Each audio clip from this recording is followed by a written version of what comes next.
गणेश नावाचा एक कोट्याधीश व्यक्ती विमानतळावर आपल्या गाडीची वाट पाहत उभा असतो. त्याचा चालक थोडा उशिरा पोहोचत असल्याने त्याला काही वेळ तिथे थांबावे लागते. काही वेळानंतर त्याची गाडी येते आणि गणेश गाडीत बसून ड्रायव्हरला निघण्यास सांगतो. तो जास्त कुणाशी बोलत नाही ना तो ड्रायव्हरला उशिराबद्दल काही विचारतो. फक्त गाडी पुढे न्यायला सांगतो. गाडी पुढे जात असताना अचानक पाऊस सुरू होतो. ड्रायव्हर गाडी सावकाश चालवत असतो तेव्हा गणेशची नजर रस्त्याच्या कडेला उभ्या असलेल्या एका महिलेवर पडते. त्या महिलेची अत्यंत दयनीय अवस्था असते. तिच्या कुशीत 4-5 महिन्यांचे बाळ असते आणि ती आपल्या साडीच्या पदराने त्याला पावसापासून वाचवण्याचा प्रयत्न करत असते. स्वतः थंडीत कुडकुडत असूनही तिला आपल्या लेकराची अधिक चिंता असते. हे दृश्य पाहून गणेशच्या मनात काही विचार येऊ लागतात. तो तात्काळ ड्रायव्हरला गाडीत थांबवायला सांगतो. गाडीतून बसूनच तो त्या महिलेच्या हालचाली निरीक्षण करतो. तिची अवस्था पाहून त्याला तिच्यावर दया येते. तो ड्रायव्हरला गाडी थोडी पुढे न्यायला सांगतो आणि एका यू-टर्न नंतर महिलेच्या जवळ जाऊन गाडी थांबवतो. गणेश गाडीची काच खाली करतो आणि त्या महिलेचे नाव विचारतो. तिचे नाव ममता असते. तो तिला म्हणतो की पाऊस खूप जोरात आहे. तुमचे बाळ ओले झाले तर आजारी पडेल. तुम्ही माझ्या गाडीत येऊन बसा. हे ऐकून ममता थोडी घाबरते, पण तिच्याकडे दुसरा काहीही पर्याय नसतो. त्यामुळे ती गणेशच्या गाडीत बसते. गाडीत बसल्यावर गणेश तिला विचारतो, तुमचं घर कुठे आहे? मी तुम्हाला घरी सोडतो. हे ऐकताच ममताच्या चेहऱ्यावर दुःख स्पष्ट उमटते. हे पाहून गणेशला समजते की तिचे कुठेही घर नाही आणि ती बेघर असल्याने रस्त्यावरच राहते. गणेश तिच्या बाळाकडे पाहतो आणि म्हणतो, काही हरकत नाही. जर तुमचे घर नाही तर काही वेळ तरी माझ्या घरी चला. तोपर्यंत पाऊस थांबे आणि तुम्ही आणि तुमचे बाळ सुरक्षित राहाल. माझे घर मोठे आहे आणि तिथे कोणीही नाही. गणेशची ही गोष्ट ऐकून ममता विचारात पडते, पण शेवटी ती होकार देते. गणेश ड्रायव्हरला घराकडे जाण्यास सांगतो. ड्रायव्हर पुन्हा एक यू-टर्न घेतो आणि हळूहळू गणेशच्या भव्य हवेलीच्या दिशेने गाडी घेऊन जातो. गणेशकडे एक मोठे आलिशान घर होते. अनेक गाड्या होत्या आणि पैशांची कोणतीही कमतरता नव्हती. पण त्या मोठ्या घरात तो एकटाच राहत होता. तो गेट जवळ गाडी थांबवतो आणि ममताला खाली उतरवायला सांगतो. स्वतःही गाडीतून उतरतो आणि तिला घराच्या दुसऱ्या मजल्यावर एक खोली देतो. तो तिला सांगतो, या खोलीत तू आपल्या बाळासोबत आराम कर. जर बाळ पावसात भिजले असेल तर मी नोकराला पाठवतो. तो तुला उबदार पांघरून आणि गरजेच्या काही गोष्टी देईल आणि पाऊस थांबल्यावर तुला हवं तेव्हा तू निघू शकतेस. हे सांगून गणेश खाली उतरतो आणि त्याला अचानक काही महत्त्वाचे काम आठवते. त्यामुळे तो पुन्हा गाडीत बसतो आणि निघून जातो. रस्त्यात गाडी चालवत असताना तो आपल्या आयुष्याचा विचार करत राहतो. माझ्याकडे एवढे पैसे आहेत, पण तरीही मी स्वतःला इतका एकटा का वाटतो? माझ्या आयुष्यात हा ओसाडपणा का आहे? त्याच्या घरातील नोकरांनाही हे माहीत होतं की गणेश श्रीमंत आहे, पण तो स्वतःला असहाय्य वाटत असतो. तो कधीही आनंदी दिसत नाही ना हसतो. यामागे एक मोठी घटना होती ज्यामुळे त्याचे हसणेच विसरून टाकले होते. गणेश आपलं काम संपवून घराकडे परत येतो. त्याला 2-3 तास लागतात. घरी पोहोचताच त्याला जोरजोरात हसण्याचा आवाज ऐकू येतो. हा आवाज ऐकून तो थोडा थबकतो, कारण ना तो कधी स्वतः मनापासून हसला होता ना त्याच्या आयुष्यात कोणी असा हसणारा व्यक्ती होता. त्याला आठवते की काही वेळापूर्वी त्याने एका महिलेची मदत केली होती. म्हणजेच तीच घरात असेल आणि तीच एवढ्या आनंदाने हसत असे. तो कुतूहलाने हळूहळू घरात प्रवेश करतो. न आवाज करता तो दुसऱ्या मजल्यावर त्या खोलीच्या दिशेने जातो. तिथे पोहोचल्यावर तो बघतो की ममता आपल्या 5 महिन्याच्या बाळाला खेळवत आहे. बाळ हसताच ती देखील मोठ्याने हसू लागते. हे पाहून गणेशला खूप विचित्र वाटते, कारण त्याने कित्येक वर्ष हा आनंद अनुभवलेलाच नव्हता. त्याच्या आयुष्यात कोणीही जवळचे नव्हते. तो केवळ एका मशीनसारखाच जगत होता. काम, घर आणि पुन्हा काम. ना तो कधी पैसे उधळून मजा करत होता, ना त्याला कोणत्याही वाईट सवयी होत्या. गणेश दाराजवळ स्तब्ध उभा राहतो. ममताची पाठ त्याच्याकडे असते, त्यामुळे तिला त्याची जाणीव होत नाही. पण तिचे बाळ दाराच्या दिशेने पाहते आणि गणेशला पाहून हसते, त्यामुळे ममताही मागे वळून पाहते. जसे ती गणेशला पाहते तसेच ती अचानक शांत होते. गणेशला जाणवतं की त्याच्या उपस्थितीमुळे ममता हसणे थांबवत आहे. तो तिला म्हणतो की काही हरकत नाही, तू तुझ्या बाळाला आनंदाने खेळव. मी फक्त कुतूहलाने वर आलो होतो. माझ्या घरात कोणीही नसल्याने मला समजत नव्हतं की एवढं कोण हसतंय, त्यामुळे मी इथे आलो. हे बोलून तो हळूहळू खाली जातो. ममता पुन्हा आपल्या बाळाला प्रेमाने खेळवू लागते. गणेश खाली जाताना विचारात गुंततो. आता त्याने जे क्षण अनुभवले त्याविषयी तो विचार करू लागतो. त्याला जाणवतं की हा एक वेगळाच अनुभव आहे. तो स्वतःलाच प्रश्न विचारतो, मी आजपर्यंत असं काही कधीच का अनुभवलं नाही. तो हॉलमधील सोफ्यावर बसतो आणि आपल्या आयुष्याबद्दल, सध्याच्या परिस्थितीबद्दल विचार करतो.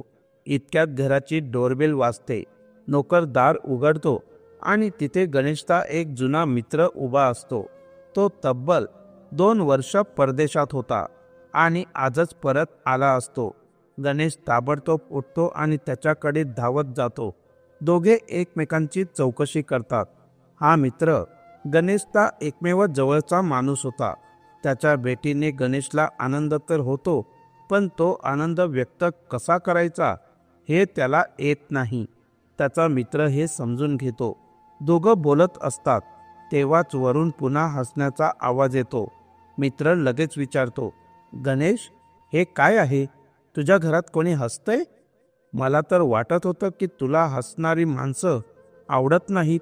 मग इथे कोण आहे? गणेश मित्राला सगळी कहाणी सांगतो. तो म्हणतो की पावसात एक बाई आपल्या छोट्या बाळासोबत झाडाखाली भिजत उभी होती. मला तिची दया आली म्हणून मी तिला थोड्या वेळासाठी घरी राहायला सांगितलं. पाऊस थांबल्यावर ती जाई. हे ऐकून मित्र आश्चर्यचकित होतो. तो म्हणतो की गणेश, तू काळजी घेतलीस का? तुला माहिती आहे का ती कोण आहे? आजकालच्या जगात असं कोणावरही विश्वास ठेवणं धोकादायक आहे. अनेकदा लोक घर मालकाला संपून घर लुटून पसार होतात. गणेश म्हणतो, नाही रे, ती अशी नाही दिसत. साधी आणि चांगली वाटते. तिच्या डोळ्यात फक्त तिच्या बाळाची चिंता आहे. पण मित्र पुन्हा त्याला सावध करतो. तू तरीही सतर्क राहा. तू इतक्या सहजासहजी कोणावर विश्वास ठेवू नकोस. आजचा जमाना वेगळा आहे.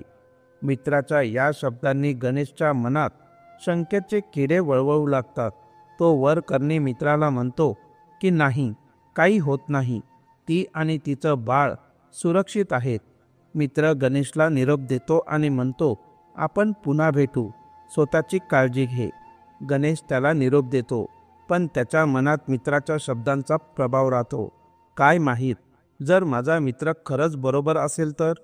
तो विचार करत हळूहळू जड पावलांनी वरच्या मजल्यावर जाण्यास सुरुवात करतो. गणेशला ममताला प्रश्न विचारायचा नव्हता, पण मित्राच्या शब्दांनी त्याच्या मनात शंका निर्माण झाली होती. ही बाई नेमकी कोण आहे? तिचं भूतकाळ काय आहे? ती आधी काय करत होती? या विचारांनी तो ममताच्या खोलीपर्यंत पोहोचला. ममता दरवाजात गणेशला उभं पाहताच गप्प बसते. ती विचारते, सांगा, तुम्हाला काही काम होतं का? तुम्ही परत का आलात? गणेश थोडा संकोचात म्हणाला, बघ, मला हे विचारायचं नव्हतं, पण तरीही मला जाणून घ्यायचंय. तू कोण आहेस? तू इतक्या सहजपणे माझ्या घरात यायला तयार का झालीस? तुझ्या मनात काही वाईट हेतू तर नाही ना? हे ऐकून ममताला खूपच वाईट वाटतं. ती म्हणते की साहेब, सर्वप्रथम तुमचं मनपूर्वक आभार. तुम्ही पावसात मला आणि माझ्या मुलाला आसरा दिलात पण तुम्ही माझ्यावर असा संशय घेताय हे ऐकून खूप वाईट वाटतंय. मी काही चुकीची व्यक्ती नाही. मी परिस्थितीने हतबल असलेली एक सामान्य स्त्री आहे. माझी परिस्थिती अशी झाली म्हणून मला हे सगळं सहन करावं लागतंय. पण जर तुम्हाला माझ्यावर विश्वास नाही आणि जर तुम्ही माझ्यापासून घाबरत असाल तर आता पाऊसही थांबला आहे. मी इथून निघते. तुमच्या मदतीबद्दल पुन्हा एकदा धन्यवाद. हे बोलून ममता बाहेर पडते. गणेशला तिला थांबवावयास वाटतं, पण त्याला कोणाला समजवता येत नाही ना कुणाला थांबवता येतं. तो फक्त तिला निघून जाताना पाहत राहतो. त्याच्या मनात अनेक विचार येऊ लागतात. रात्रीची वेळ होते. ममता आपल्या बाळाला घेऊन अंधारात घराबाहेर पडते. गणेशच्या मनात मात्र गोंधळ सुरू असतो. तिची चूक नव्हती. ती परिस्थितीने लाचार झाली होती. मी तिला वाईट समजून बाहेर जाऊ दिलं. मी चुकलो का? ही विचारचक्र त्याला झोपू येऊ देत नव्हती. तो पूर्ण रात्र झोपत नाही. सकाळ होताच गणेश ठरवतो की त्याला ममताबद्दल अधिक जाणून घ्यायचे. ती कुठून आली? तिचा भूतकाळ काय आहे? रात्री ती कुठे गेली असे? तो आपल्या ओळखीतील लोकांना फोन लावतो. गणेशच्या संपर्कात मोठे पोलीस अधिकारी, पत्रकार आणि प्रतिष्ठित लोक होते. त्याच्या सोर्सेसच्या मदतीने तो ममताविषयी चौकशी करायला लागतो. 4-5 तास उलटतात. दुपारी 12 वाजता त्याला ममताविषयी संपूर्ण माहिती मिळते. तिला सध्या कुठे शोधता येईल, रात्री तिने कुठे आणि कशी रात्र घालवली, तिचं भूतकाळ काय होतं, या सर्व गोष्टी आता गणेशच्या समोर स्पष्ट होतात. ममताच्या आयुष्यात खूप काही चुकीचं घडलेलं होतं, ज्यामुळे ती अशी वाऱ्यावर भटकत होती.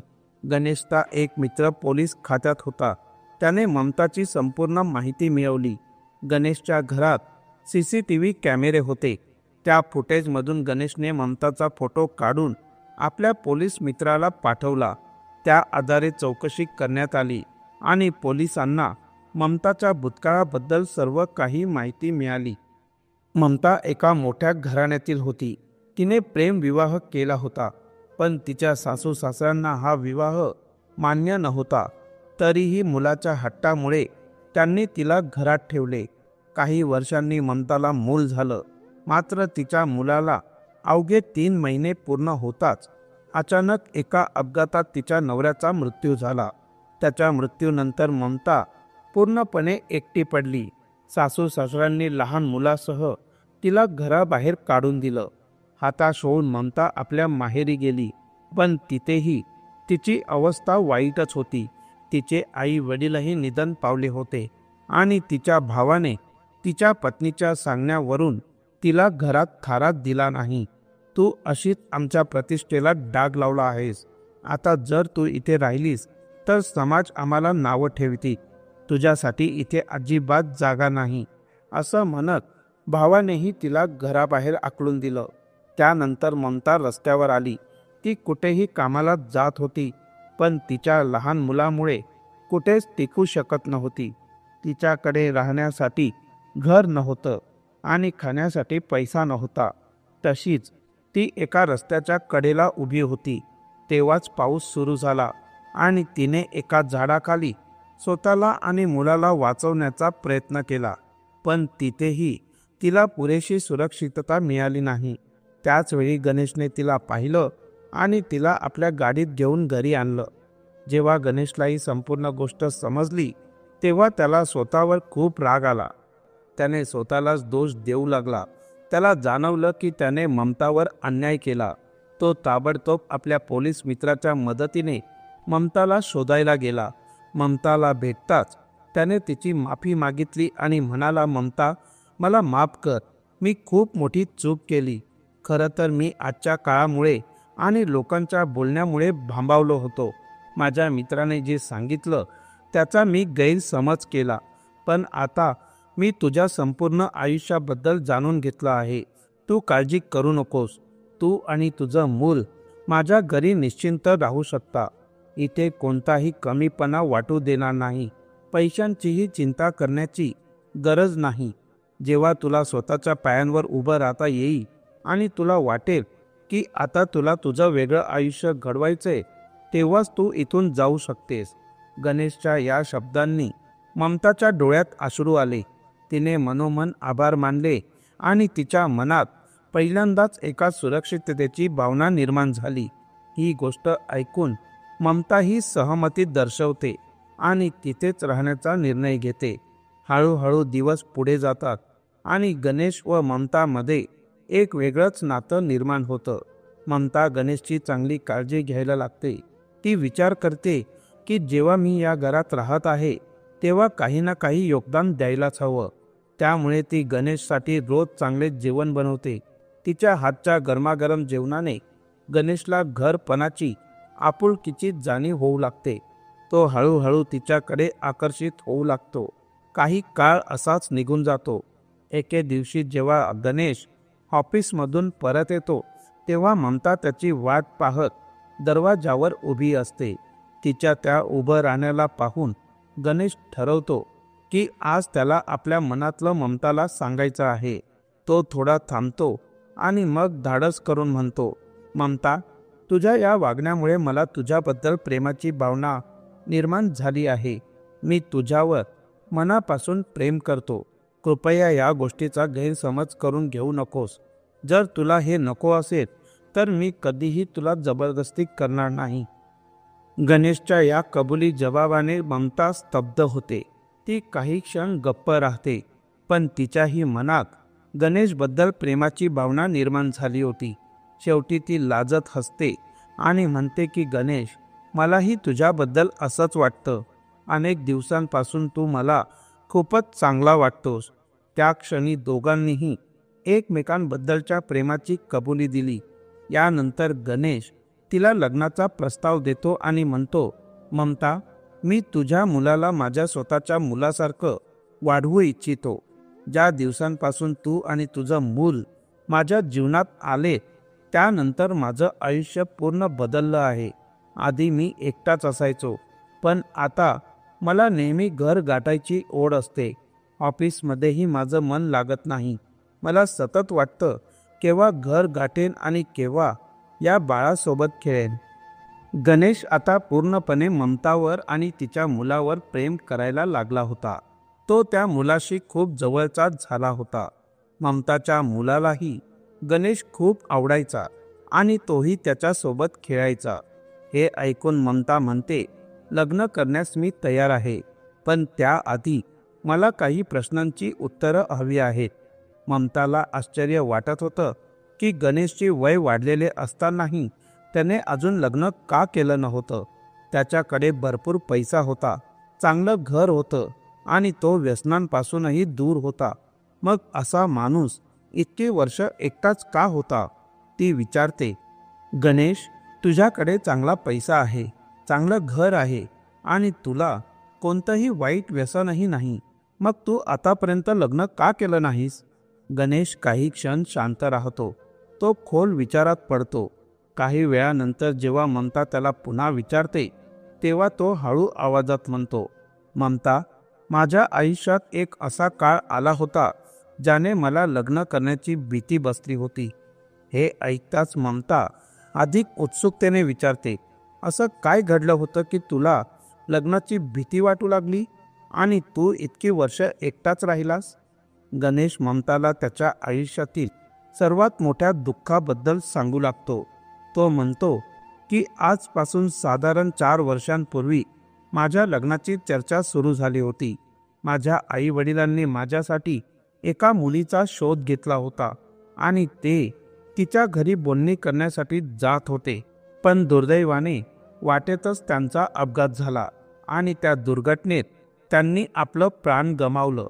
गणेशसाठी हा जबरदस्त धक्का होता, कारण त्याच्या आई वडिलांशिवाय त्याच्या जगात कोणीही नव्हतं आणि त्याला असं वाटू लागलं की माझ्या लग्नाच्या कारणामुळेच माझ्या आई वडिलांचा मृत्यू झाला. या विचारानेच तो आतून तुटून गेला. त्याला लग्नाची चीड यायला लागली आणि भीतीही वाटू लागली की जर मी लग्न केलं तर पुन्हा काहीतरी वाईट घडू शकतं. त्यामुळे त्याने लग्न करायचंच नाही असं ठरवलं. जोपर्यंत कोणीही त्याच्यासाठी स्थळ सांगत असे तो त्याला सरळ नकार देत असे. तो म्हणायचा, मी आयुष्यभर अविवाहितच राहीन. हे सांगताना गणेश ढसाढसा रडू लागतो. ममता त्याला अश्रूंनी भरलेले पाहते आणि पुढे होऊन त्याला गळा मिठी मारते. ती त्याला सावरत म्हणते की गणेश, आता चिंता करू नकोस. आता सगळं काही ठीक होईल. भूतकाळ विसर आणि नवीन सुरुवात कर. हळूहळू गणेश स्वतःला सावरतो आणि त्यानंतर तो ममताशी धूमधडाक्यात लग्न करतो. लग्नानंतर तो ममताला आणि तिच्या मुलाला आपल्या घरी आनंदाने ठेवतो. तो त्या मुलाला आपल्या स्वतःच्या मुलासारखं वाढवतो, त्याच्यावर प्रेम करतो. वेळ पुढे सरकतो आणि ममता आणि गणेश त्यांचं सुखी संसार जीवन जगू लागतात. त्यांच्या मुलाचं वय आता 5 वर्ष झालं आहे. दोघेही समाधानी आणि आनंदी आहेत. ही होती आजची कथा. तुम्हाला ही कथा कशी वाटली ते कमेंट बॉक्समध्ये नक्की सांगा. जर तुम्हाला कथा आवडली असेल तर व्हिडिओला लाईक करा आणि चॅनलला सबस्क्राईब करा. अशाच उत्तम कथा आणण्यासाठी आम्हाला तुमच्या पाठिंब्याची गरज आहे. या कथा सांगण्याचा हेतू कोणालाही दुखवणे नाही, तर तुम्ही यातून काहीतरी शिकावं आणि तुमच्या आयुष्यात ते लागू करावं हा आहे. लवकरच नव्या कथेसह भेटू.